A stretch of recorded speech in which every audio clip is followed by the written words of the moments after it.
अस्सलाम वालेकुम, मैं हूँ राना तान शबीर खान।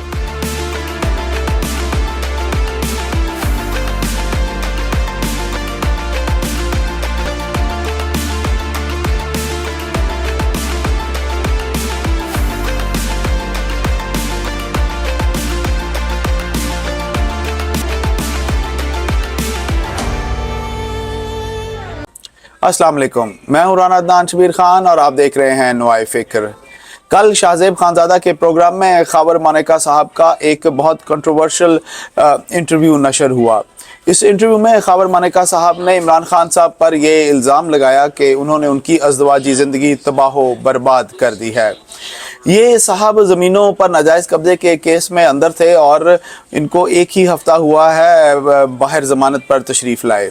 इन्होंने इमरान खान साहब पर यह इल्ज़ाम लगाया कि वो उनकी मर्ज़ी के बगैर उनके घर आते थे और बुशरा बीबी उस वक़्त जो उनकी अहलिया थी उनसे इमरान खान साहब बहुत तवील सिटिंग्स करते थे जो कि उनकी इजाज़त और उनकी इंफॉर्मेशन के बगैर होती थी। उन्होंने तकरीबन 15 से 20 मिनट बुशरा बीबी की करैक्टर असैसिनेशन की। वो माजी में बुशरा बीबी के बारे में क्या कहते थे, आइए आपको सुनाते हैं। इजाजत के बगैर वो कई दफा उसको मिलने बनीगाला चली गई और घंटों वहां गुजारती थी। तो अब मैं जब वापसी में मैं जब पूछता था भाई ये क्या मामला, आप इस तरह क्यों करती हैं, मुझे बता के जाएं, आपने जाने की जरूरत है, उसको यहाँ बुलाएं अगर मिलना ही है तो, क्योंकि घर पे मेड्स थी, मुलाजिम थे, अपने लोग थे। तो आगे से जवाब यही होता था कि जी वो एक रूहानी एक तरबियत का मामला है, इसलिए मुझे करना पड़ता है। चंद दिन पहले मैंने देखा कि इनका एक सीनियर ओहदेदार सुबह के 3 बजे किसी खातून के घर तंजीम साजी करने चला गया। मेरी साबका एहलिया बुशरा बीबी, मैं सिर्फ बड़े क्लियरली और अल्लाह ताला को हाजिर नाज़िर जान के कहता हूँ कि दुनिया की इससे पाक बीबी मैंने नहीं देखी, दुनिया की पाक तरीन बीबी है। फिर इमरान खान का जो हमारे इस स्पिरिचुअल घर का एक बुशरत खाना समझता है उनको, उनके बारे में ऐसी बातें सुन के मुझे नहायत दुख हो रहा है, क्योंकि उस जैसा भला आदमी मैंने नहीं देखा। ख़ाबर मानेका साहब ने फराग गोगी और उनके खामंद गुजर साहब पर यह इल्ज़ाम लगाया कि वो ज़बरदस्ती उनके बच्चों के केयर टेकर बनने की कोशिश करते थे और उसके पीछे भी बुशरा बीबी का हाथ था। बहरहाल इन गुजर साहब को वो कब से जानते हैं, कितना जानते हैं, वो कितने करीब थे, वो उनकी फैमिली का हिस्सा थे या नहीं थे, उन्हीं की ज़बानी सुनते हैं। जमील जी हमारी फैमिली फ्रेंड है 96-97 से। उन्होंने प्रोसेस में इनिशिएट किया कि मैं जाके करता हूं मुझे अगर उन्होंने किया कि अगर गार्डियन या एक फैमिली फ्रेंड बन के ऑन हिज ओन किया तो मैं तो कह रहा हूँ कि मैं तो उनका शुक्रगुजार हूँ अगर उन्होंने किया तो, मेरे बच्चों का मामला उन्होंने ऑन देयर ओन टेकअप किया। इस वक्त सोशल मीडिया पर ट्रोलिंग का एक तूफान बदतमीज़ी शुरू है। जब से ये इंटरव्यू नशर हुआ है, इमरान खान साहब के व्हाट्सएप के टाइगर जो हैं वो मानेका साहब और शाहज़ेब की मुसलसल करैक्टर असैसिनेशन कर रहे हैं, नॉन स्टॉप कर रहे हैं। तो दूसरी तरफ मरियम नवाज़ की मीडिया टीम भी उनसे किसी तरह भी कम नहीं है और वो भी बहती गंगा में हाथ धो रहे हैं। ख़वातीन हज़रात, मुझे ज़ाती तौर पर इस बात में कोई इंटरेस्ट नहीं है कि कोई अपनी बीवी किसी को प्रेजेंट करता है या कोई मुरीद बनकर मुर्शद को ही घर से निकाल कर ले जाता है। हम जो एशियंस हैं, हम मोहब्बत में और नफ़रत में एक्सट्रीम्स को टच करते हैं। हम अपने दिमाग का इस्तेमाल नहीं करते, यानी कि हम बसीरत परस्त नहीं बल्कि अकीदत परस्त हैं। अल्लाह के सिवा जब आप किसी गैर अल्लाह की परस्तिश करेंगे तो फिर आप आखिरत में तो रुसवा होंगे ही, बल्कि इस दुनिया में भी आपकी इज़्ज़त आपके हाथ से जाती रहेगी। हम जिस भी सियासी या मजहबी लीडर की परस्तिश जब शुरू करते हैं तो चाहे वो जितना भी बड़ा झूठा हो, लुटेरा या फ्रॉडिया हो, हमारे लिए वो पाकबाज और फ्लॉलेस शख्सियत है। और हमारा जो मुखालिफ है वो अगर सही भी बात भी करता है तो वो हमें किसी भी सूरत एक्सेप्टेबल नहीं है, क्योंकि it's coming from the other side. बहरहाल एक छोटी सी मिसाल देकर आपको समझाने की कोशिश करूंगा कि जब इसहाक डार साहब ने PIA की प्राइवेटाइजेशन की बात की और जब उन्होंने ये बात की कि पाकिस्तान के जितने एयरपोर्ट्स हैं वो आउटसोर्स कर दिए जाएंगे, तो इमरान खान साहब के व्हाट्सएप के टाइगर्स ने कई दिन کافی کچھ کہا کہ جی ملک بیچ دیا, اپنی ملت بیچ دی, اپنی مٹی بیچ دی, اور یہ تمام ریسورسز بیچ دیں گے, یہ نیوکلیر پروگرام بھی بیچ دیں گے ان کا بس چلے تو. بہرحال پھر ان کو جب یاد دلایا گیا کہ یہی باتیں جب اسد عمر صاحب اور اسد عمر کے بعد آنے والے فائنانس منسٹر ترین صاحب عمران خان صاحب کی حکومت میں کرتے تھے, تو پھر شاید تھوڑی سی شرمندگی شاید ہوئی ہو ان کو. لیکن مثال دینے کا مطلب یہی ہے کہ ایک مائنڈ سیٹ ایسا ہے کہ میں نے اس چیز کی مخالفت کرنی ہی کرنی ہے, اور جب میرے لوگ وہی بات اسی سچویشن میں کریں تو وہ میں نے بلائنڈلی اس کی حمایت کرنی ہے اور اس کو ماننا ہے. بہرحال چلتے ہیں احمد کے پاس اور ان سے پوچھتے ہیں کہ اس انٹرویو کے بعد کیا عمران خان صاحب کا ووٹ بینک یا ان کی جو اندھی تقلید کرنے والے لوگ ہیں, جو بلائنڈ فالوورز ہیں, ان میں اس پر کوئی اثر ہوگا, اس پر کوئی ڈینٹ پڑے گا یا نہیں؟ جی احمد. جی ڈاکٹر صاحب, پچھلے کل پرسوں کی بات ہے کہ شاہ زیب خانزادہ جو جیو کے مین اینکر ہیں, انہوں نے انٹرویو کیا جو خان صاحب کی زوجہ محترمہ ہیں, ان کے پہلے ہسبینڈ جو تھے مانیکا صاحب.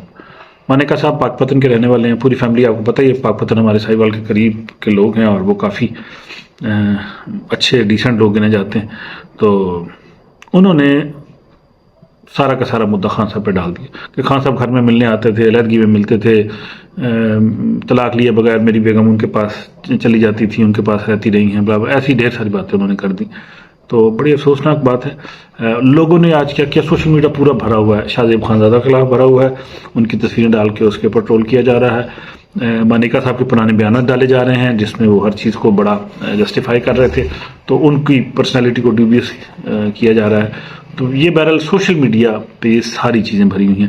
اس پہ آج ٹی وی مختلف چینلوں نے میاں صاحب پہ بھی کمنٹس لیا, تو میاں صاحب نے بھی کمنٹس دینے سے رکے نہیں. انہوں نے کہہ دیا کہ خان صاحب کے پاس اب ریاست مدینہ کا نام لینے کے پیچھے کیا رہ جاتا ہے جب ان کی زوجہ کے پرانے شوہر یہ کہہ رہے ہیں. تو یہ بڑا کہہ لیں کہ بلو دی بیلٹ والا کام ہے جو خان صاحب کے ساتھ ہو رہا ہے. پہلے بھی ہوتا رہا ہے اور کافی کچھ ہوا ہے, لیکن اتفاق کی بات ہے ان تمام چیزوں کا خان صاحب کے ووٹ بینک پہ کوئی اثر نہیں پڑا. ابھی بھی اگر پڑتا ہے 2-3% سے زیادہ, میرا نہیں خیال 5% پڑ گیا تو ایکسٹرا آرڈنری ہوگا, یہ میرا ذاتی خیال ہے. اب آگے کچھ نہیں کہہ سکتے کیونکہ رزلٹ تو الیکشن کا 9 مئی والی دوپہر ہی بتائے گی کہ 9 فروری والی دوپہر کے کیا کچھ ہوتا ہے. لیکن یہ اس وقت تمام سوشل میڈیا اس چیزوں سے بھرا ہوا ہے. شاہ زیب, آپ وہ ٹویٹر ٹرینڈ اٹھائیں نا پاکستان کے, اس میں شاہ زیب خانزادہ ہے, مانیکا ہے, بشرا بی بی ہے, عمران خان ہے, پی ٹی آئی ہے, یہ ساری چیزیں اگین ساری کی ساری وہی چیزیں ڈسکس ہو رہی ہیں اور کہتے ہیں بھرا پڑا ہے. الیکشن کمپین چونکہ اپنے فل سوئنگ پہ ہے, تو بلاول صاحب نے کہہ دیا وہ تو 100% تنخواہیں بڑھائیں گے اگر وہ آ جاتے ہیں, تو ہر کوئی اپنا لیکریٹو وہ پھینک رہا ہے. اور پیپلز پارٹی کی پچھلی گورنمنٹ تھی, اس پوری گورنمنٹ میں یوسف زئی گیلانی نے 3 ٹرمز میں تقریباً 100% تنخواہ بڑھا دی تھی سارے ملازمین کی. تو ملازمین کو وہ یوسف زئی گیلانی صاحب کا دور بڑا یاد ہے. ایک دفعہ 50% میرے خیال بڑی تھی, پھر 25% کر کے, تو 3 سالوں کے اندر 100% تنخواہ دگنی ہو گئی تھی, لوگوں کی تنخواہ دگنی کے قریب ہو گئی تھی یہ کہہ سکتے ہیں. تو سرکاری ملازمین کو ایٹ لیسٹ فائدہ ہوا تھا. تو عرض کرنے کا مقصد یہ ہے کہ بلاول صاحب بڑے انسینٹیو دے رہے ہیں, انہوں نے پتہ ہے کہ سرکاری ملازمین ووٹ بینک کا اچھا خاصا بڑی تعداد ہے. تو الزامات اپنی جگہ پہ, یہ ساری چیزیں صرف ایک مقصد کے لیے ووٹ بینک. اور ووٹ بینک جو ہے وہ کہہ لیں کہ ڈاماڈول آگے پیچھے کچھ لوگوں نے سروے شروع کر دیے ہیں, لیکن سروے جو ہیں وہ بھی قریب ترین جب الیکشن آئیں گے تو سروے لوگ جب کرتے ہیں ٹی وی چینلز بھی, تو اس سے بھی کافی اندازہ ہو جائے گا کہ کیا لوگوں کا رجحان ہے. جی ڈاکٹر صاحب. جی احمد, آپ بالکل ٹھیک کہہ رہے ہیں. پاکستان پیپلز پارٹی کی گورنمنٹ جب بھی آئی ہے تو انہوں نے جاب کریشن ضرور کی ہے, نوکریاں لوگوں کو ضرور دی ہیں چاہے جیسے بھی کریں, اور انہوں نے تنخواہوں میں اضافہ بھی ہمیشہ ہی کیا ہے کیونکہ یہ ایک بہت بڑا ووٹ بینک ہے.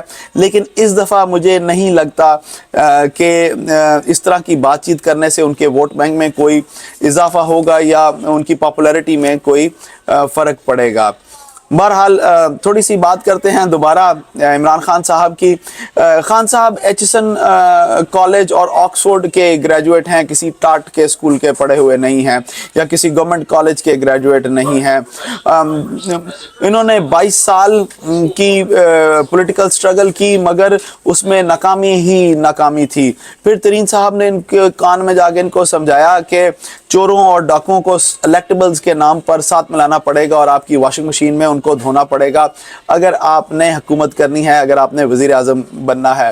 तो गुजरती हुई उम्र उनके सामने थी और उनको पता नहीं कि कितना टाइम है उनके पास। बहरहाल बाय हुक और बाय क्रुक ताकत का हसूल और वजारत उज़्मा उनके दिमाग पर सवार होती चली गई और इमरान खान साहब इस फ्रस्ट्रेशन में कुछ भी करने के लिए और कोई भी लाइन क्रॉस करने के लिए तैयार थे।